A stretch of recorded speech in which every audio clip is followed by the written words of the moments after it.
مصطفى فتحي تبقى ضربه حره غير مباشره. عمرو حسام حارس المرمى هو اللي بيلعب الضربه الحره الغير مباشره، يلعبها طويله على حدود المنطقه في منتهى الخطوره والتسديده. هوبا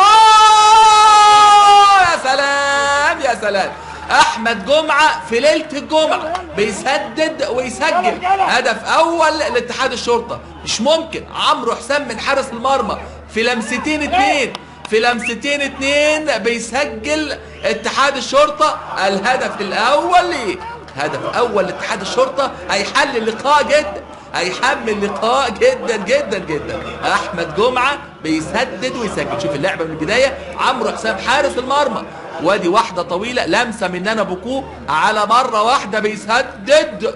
ولسه بنتكلم عن الرقم القياسي في نظافه الشباك المسجل باسم عادل المأمور. 11 مباراه 954 دقيقه لم ينجح احمد الشناوي في الوصول الى هذا الرقم. شوف اللعبه، شوف التسديده، يا سلام يا سلام. هو ده الكلام، هو ده الكلام، وهو ده الهدف الاول لاتحاد الشرطه. 1-0. هدف ده هيحل اللقاء جدا، هيحمل